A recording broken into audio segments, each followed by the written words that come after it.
my dear friends. Today, I'm going to be talking all about how I became a furry, how I fell down the degenerate pipeline, and now I dress like a big dog for fun. So, let's get into it. So, basically, if it's not obvious, I'm just a huge animal person. Ever since I was a wee lass, I've always had pets and animals in my life. I've had dogs, cats, bunnies, rodents. I have birds currently, fish. I've actually never had reptiles, but so I've always been around animals my whole life, and I actually work with dogs for a living now, but my love of animals and my interest in furries is kind of separate, if that makes sense. So as a wee lass, I always loved stuffed animals and little animal figurines, just all sorts of animal plushies and toys, and my sister would be playing with her Barbies, and we'd have the big Barbie houses, and I would be there with my little bunny figurines in the Barbie house. So I've always just been super into it. So I've been around animals my whole life, and then about 5th or 6th grade, when I was about 10 to 11 years old, I became a weird wolf kid. I'm talking, I had the shirts, I had ears, tails, everything. I was bordering on otherkin, basically. I mean, I know I was like a tiny child, and I didn't really know what it was, but I was like, wow, I want to be a wolf. I am a wolf. I feel a spiritual connection. I don't really feel that now. I don't think I'm an animal. I don't think I'm a dog, okay? This is just for fun.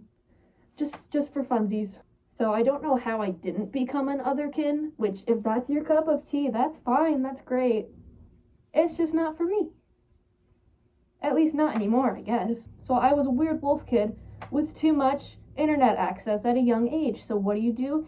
You start Googling wolves and drawings of wolves, and then I discover not quite anthro, but feral fursona art. You know, I'm talking full on, on all fours, looking like a real wolf, but they were purple, and I was like, oh my god, that's so cool. I want to make my own blue and green wolf, and I'll make all of this art. And I didn't really, but I was very into it. So I'm Googling up cool wolf drawings, and I'm not entirely sure how I came across this video, but I found a video. I forget the YouTuber's name. I forget their Fursuiting's name. I'm so sorry.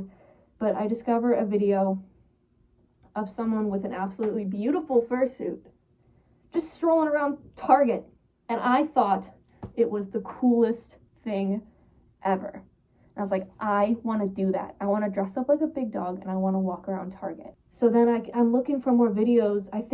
That's how I discovered what a fursuit was. And then I come across this video. This was like 2013. And then I come across a video called Anthrocon 2010, The Panic. And it was a really old really old now, but an old Anthrocon video.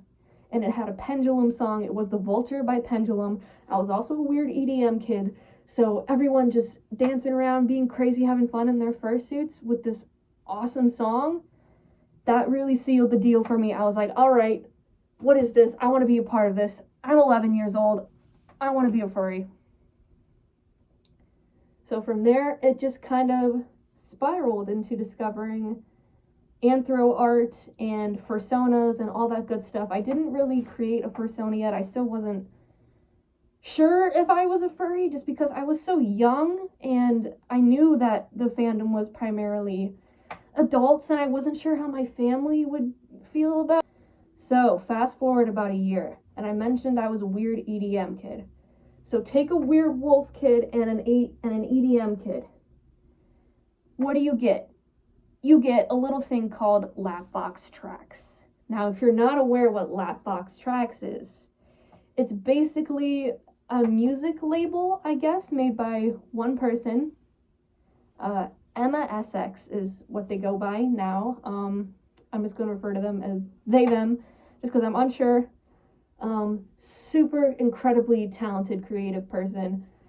They just have all these aliases under this label, and they all make different types of music, and it is basically music by a furry. I don't want to say for furries, but it's basically made by a furry, and each alias is basically a fursona, and it is so cool. And the music, it's an acquired taste, I gotta say that. It's lots of funky electronic stuff. So if you're into that, check out Lapfox Trax. So I discovered that when I was in about 7th grade. I was like 12 or 13, and I absolutely fell in love with all of the artwork and just the idea of creating a character. So from there, I just kind of kept doing my research and listening to all sorts of fun Lapfox stuff. And then I eventually create my first, I guess my only ever fursona besides this one. Her name was Halley. I'll link all the wiki if you're that interested. There's a lot of lore. There's a lot of Lapfox lore, but the fandom is still alive and well today. So I created my first fursona, Halley the Fox, and she's pretty basic. I didn't really do much with her. I was about 15 or 16 at the time. I still haven't even been to a furry convention. So I create Halley. I do a little bit of art. I'm still not very confident in my art. I'm still trying to practice now, but so I create Halley, and then I decided I want a fursuit, and I don't have any money, so I'm gonna make one. I had a little bit of money because I think I had my first job at this time.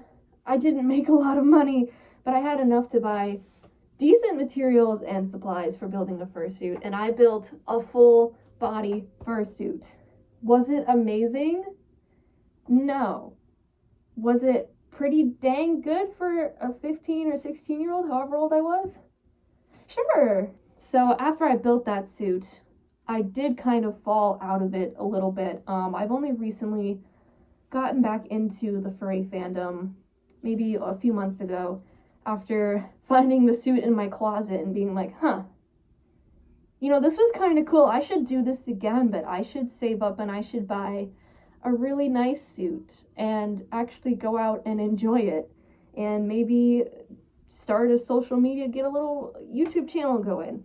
And that's what I did. Here I am now. So that's kind of my whole journey. I know this video is all over the place. I've only sort of mentally drafted this in my head, and I didn't do a very good job. Let me know if you enjoyed this story, if you can relate to any parts of it. Am I glad I waited until I was older to buy a really nice fursuit? Yeah, if you are under 18 and you want a fursuit, I'm just gonna say your best course of action is to wait until you have some big kid money. I still live at home with my mommy and daddy, so I don't really have any bills to pay. I'm not getting a house anytime soon in this economy.